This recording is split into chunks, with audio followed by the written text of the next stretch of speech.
So to make some general remarks about the readings that we'll be doing. Um, uh, these are top level philosophical texts. These are not terribly difficult texts, but these are challenging texts. So I can't emphasize enough that spending time with the readings, doing the readings, studying the readings, is a very important part, the most important part of this course. That is, if you look at the course objective is for the student to gain a firm grasp of every reading. Some of them, like, say, Epicurus's letter to Menoicus, although it's very challenging philosophically, it's not so challenging to read. And the part that actually is most relevant to us is not even the whole, as we'll see, not even the whole letter, but right what's here in the third paragraph about death. Again, very challenging thought in the sense it's a pretty, it takes a lot of meditation on what he actually says to come to terms with it, but it's really not so difficult to read. I think the challenges really come in some of the other things, perhaps the more academic essays like Thomas Nagel's Death or Bruckner and Fisher's Why is Death Bad? Just taking this as an example, the book Bruckner and Fisher essay, Why is Death Bad? You have to think about it, and you have to get a sense of what they're doing or what they're trying to do. I think that that's true of expository writing in general, and certainly of philosophical writing, is that you need to have two things, or you need to do what I repeatedly call, to have a grasp of the reading. Basically means to understand what it is that the author is trying to establish, like what is the main question that's being answered, and secondly, how do they get there? What's their argument? So this essay, Why is Death Bad? Well, they're trying to prove that death is bad. Now, how do they do that? Is really the question, the second question. But as we'll see, there are certain really key things in this essay, and one of them is, what is the asymmetry problem?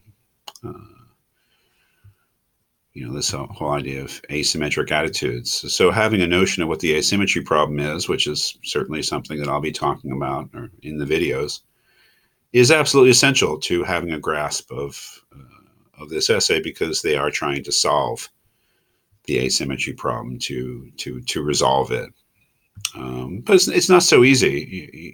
Reading this stuff is a challenge. This is not, secondary sources. This is not, you're not being spoon fed this. You really have to read it closely. So you're going to have to devote time to the readings, and you're not skimming them. You're studying them to do well in this course. As I've said in other essays, I'm very open to questions from individual students, emailing me, calling me with specific questions about the reading. So you obviously have to do the initial work of reading it. There's just no getting around that and familiarizing yourself with it. I can't show you because I haven't actually put them up here, but for every module, there'll be a set of multiple videos, very informal, basic videos of me talking about the readings. You shouldn't just watch the videos. If you just watch the videos, you will have a superficial grasp of what's going on. You have to do the readings. You don't have to watch the videos. I don't check on views or anything. I have no idea whether you watched it. I would imagine that watching the videos is something that you want to do, but I would suggest doing the readings first, or giving them a try, then taking a look at the videos, and then going back to the readings.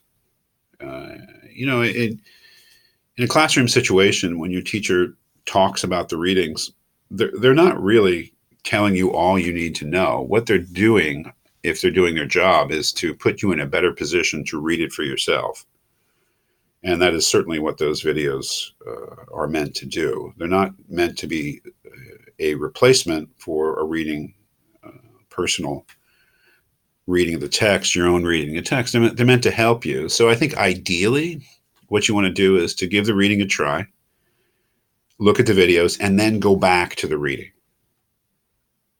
Because after you watch the videos, if I've done my job properly, you should be able to read the essays with more comprehension, read the text with more understanding. And I would say, again, I welcome questions. I really do. They show, if you ask a specific question about a reading, or you express a problem with a reading, or ask for a clarification of it, that shows that you're doing your job as a student. So you should never feel in any way hesitant to contact your teachers and ask them questions about the material. But I would say the best thing, before you do that, you look at the materials, you give it your best shot, the readings, you look at the videos, and then you go back to the readings. And it would be quite understandable to still have, problems or need for clarification. Feel free to ask me. But really, it's after you've done these other things that your questions become more productive and are the kind of things that I can actually address. And look at what other people have said on the discussion board. Again, that is not a replacement for doing the reading either. I would say if you look at the readings, and I'll be giving a general overview of the class in another video, but if you look at the readings, the module 1 is very focused on this question, whether death is a bad thing for the person who dies, after we're introduced to the general theory of death that Epicurus gives. Module 2, you'll see things open up quite a bit, because it's really about mortality, as we'll see, rather than death, the meaning of mortality. But these are challenging essays too, but they're not quite as focused on specific philosophical, really technical problems as in Module 1. It's a much broader exploration of the meaning of mortality. Module 3 is the most challenging, at least in the sense that the definitely two longest texts that we'll read, Plato's Phaedo and Landsberg's The Experience of Death. And they're not just longer, they're the really big issues. Plato, at least on the surface, seeming to want to prove that the soul is immortal, and Landsberg doing something similar, trying to describe the experience of death, but also in the process of doing that, really trying to establish reasons from a Christian point of view, as opposed to Plato's purely rational point of view, from a religious point of view, from a Christian point of view, really from a Catholic point of view, trying to give reasons for believing that the human being does not end in death, as Epicurus said, but has a continued existence.